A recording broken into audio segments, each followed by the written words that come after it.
Dina Djemba, Amaury de Créancourt, vous êtes de superbes comédiens, on vous connaît au théâtre, au cinéma, dans les séries. Alors, petit fait d'armes, puisqu'on va parler de théâtre, Amaury de Créancourt, évidemment le superbe spectacle de Benoît Solès, La machine de Turing. J'en profite pour glisser que vous êtes l'arrière-petit-neveu de Marguerite Yourcenar, pour ceux qui n'étaient pas au courant. Et vous, Dina... Ça fait chic. Ça fait chic, ça fait bien. assez chic. Ça fait le 23h de France Info. Voilà. Et vous, Dina Djemba, vous avez votre rôle marquant, notamment évidemment Miss Nina Simone. C'était une magnifique pièce sur un peu la part sombre de cette merveilleuse artiste. Mais aujourd'hui, on va parler du spectacle qui s'appelle Ring Variation du couple de Léonore Confino. C'est au Théâtre de l'Œuvre dont vous sortez, puisque vous étiez avec votre deuxième aujourd'hui. Comment ça s'est passé déjà ? Bah super. Hein. Ouais, c'était magique. On s'attendait. C'est toujours très particulier une seconde parce qu'on est rempli d'adrénaline. La première est toujours chargée et la seconde était belle. J'avais le sentiment qu'on était confortable et l'écoute était très très intéressante du public. C'est un théâtre magnifique, le Théâtre de l'Œuvre. C'est vraiment. On vient d'Avignon. On a joué à Avignon cet été, donc c'est vrai que là, on arrive vraiment pas du tout en terrain conquis, mais on arrive en tout cas sachant que ce spectacle peut plaire. Oui. Mais voilà, il y a une nouvelle bataille à mener à Paris, si j'ose dire. Et ce théâtre est sublime. C'est vrai que le spectacle, Ring, là, est vraiment très beau dans cet écrin du Théâtre de l'Œuvre. On est très heureux là-bas. Ouais. Oui, cette pièce, vous l'avez dans la peau, puisque vous l'avez jouée pendant 3 semaines au Festival d'Avignon. Alors déjà, Ring, c'est l'histoire de qui, de quoi ? C'est l'histoire de Camille et Camille. Un couple, des couples. Libre interprétation. Et on traverse le parcours de ces pans de vie de ce couple ou de ces couples. Oui, ce sont des petites scènes, finalement, une sorte de scène kaléidoscope de la vie de couple, l'amour, le désamour, différents moments du couple. J'ai cru comprendre que c'était votre idée de mener cette pièce. Qu'est-ce qui vous a donné envie ?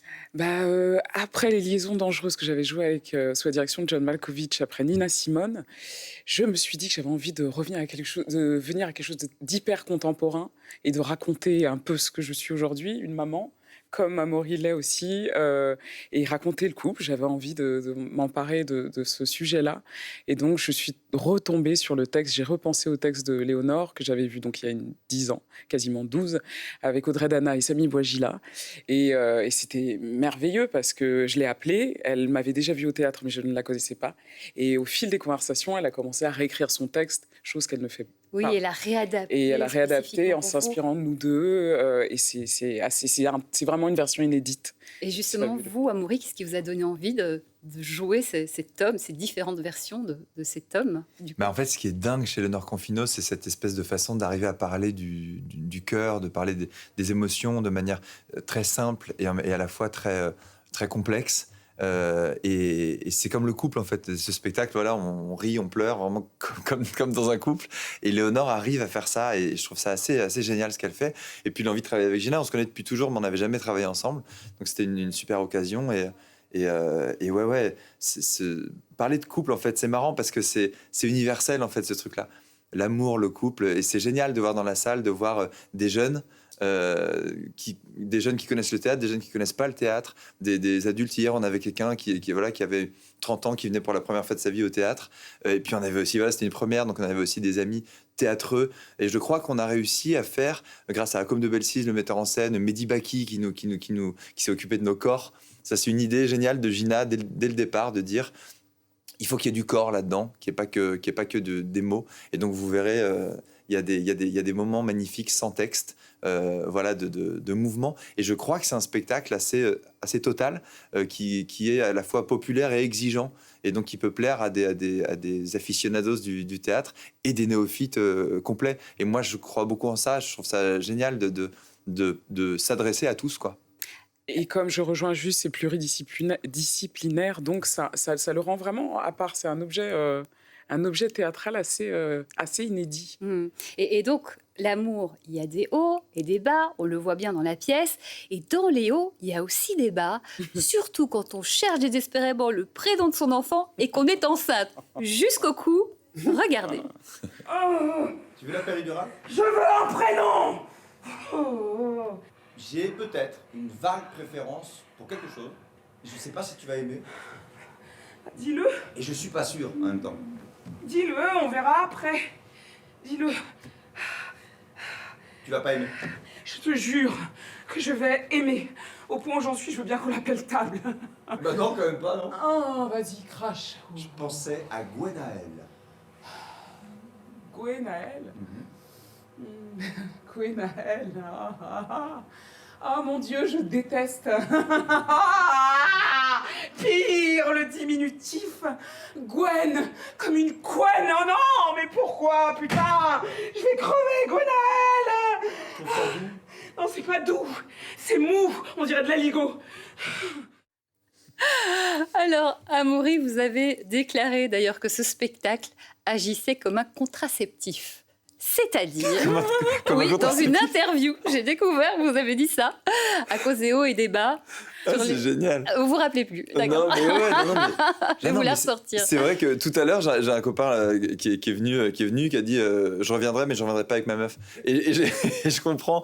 Il y a cette chose-là, assez particulière. On rigole autour du couple, et c'est vrai qu'on insiste pas mal sur les mauvais côtés dans ce spectacle-là. Et Léonore, effectivement, dans la première version de Ring, il était beaucoup moins question d'enfance, de maternité, de paternité, tout simplement parce que Léonore n'était pas maman à ce moment-là. C'est une des grandes preuves de son intelligence, je trouve, d'autrice. Voilà, c'est une autrice hyper vivante. Quand on parle d'auteur vivant, là, c'est vraiment une autrice hyper vivante. Elle aurait pu nous dire juste, allez-y, jouez là. Elle a dit non, il y a MeToo qui est passé par là, il y a mes enfants qui sont passés par là. Si je dois parler de couple aujourd'hui, j'en parlerai autrement. Donc elle a réécrit pour parler autrement. Et donc, elle parle effectivement, elle parle des nuits sans sommeil, elle parle voilà, des difficultés qu'on a, voilà, le type qui est un peu dans ses pensées pendant que la femme est en train de s'arracher les tripes, et toutes ces choses-là. Et donc, oui, je pense qu'effectivement, on peut sortir de ce spectacle en se disant, je vais attendre un peu avant d'avoir des enfants. Oui, aussi. Oui, mais ça reste assez drôle et décalé et positif. On est quand même, sont des personnages qu'on ne condamne pas. Ils sont très humains dans avec leurs failles, avec leur complexité. Et vraiment, les gens rient beaucoup. C'est très drôle. Et puis, il y a aussi des jolis moments d'émotion, d'amour. Justement, je voulais vous demander, chacun de vous, quel est votre moment préféré du spectacle, Gina? Je dirais un moment qui, très curieusement, qui fait pas partie du texte de Léonore, et Dieu sait que je l'adore du début à la fin. Mais là, c'est un tableau imaginé par mon meilleur ami Mehdi Baki, le chorégraphe, et qui a imaginé des chutes, le symbole d'un couple qui s'effondre, et comment on se rattrape et on se tire vers le haut. Et je trouve ce moment... très beau, ouais. Ouais. Mais une scène que j'aime beaucoup, qui est nouvelle, totalement inédite, c'est une scène de thérapie de couple. Et je la trouve incroyablement bien écrite, construite. Et puis, voilà, c'est un bonheur d'arriver dans cette scène. De toute façon, à traverser, pour nous acteurs, c'est assez dingue. C'est une espèce de montagne russe d'émotions. C'est assez génial. Et ce moment-là du spectacle, il y a un moment où... Ouais, c'est un moment que j'aime beaucoup. Juste pour clarifier, il nous reste peu de temps, mais le travail de corps avec Mehdi, parce qu'il n'y a pas de chorégraphie, ça vous a apporté quoi, juste... ce travail-là, ce chorégraphe? Une profondeur organique, en fait. C'est-à-dire que Mehdi a travaillé avec Yoann Bourgeois, avec James Tiré. Il a un rapport à la qualité du geste et du quotidien, vraiment en particulier. Il a une maîtrise de ça. Il ne voulait pas que ça se voie. Il ne voulait pas que ça fasse pas de danse. Oui, parce qu'on s'en rend pas vraiment compte, que ça aille, en fait. Oui, et que ça aille dans la continuité du texte, que ça ne paraphrase pas ce qui se passe dans le texte, mais en tout cas qu'on raconte... un tableau autre et du quotidien, et il a décliné ça en 1000 tableaux. C'est hyper beau, quoi. C'est un orfèvre, c'est un magicien. Et donc, ça a rajouté une sorte de fluidité. C'est vrai qu'en tant que spectateur, je me suis dit, tiens, il aurait pu y avoir une chorégraphie quand j'ai vu le spectacle à Avignon. Et je l'avais senti sans le sentir, mais effectivement, ça donne une jolie fluidité. Donc, le spectacle s'appelle Ring, variation du couple de Léonore Confino. On rappelle qu'aussi que le metteur en scène, c'est Côme de Bellessis qu'on avait reçu précédemment pour Mondial Placard. Ça se passe donc au Théâtre de l'Œuvre à Paris. Allez voir ce très joli spectacle. Merci à tous les deux. Merci On à vous. souhaite tout le succès Merci. du monde. Merci Merci. d'être venu après votre présentation. Merci beaucoup.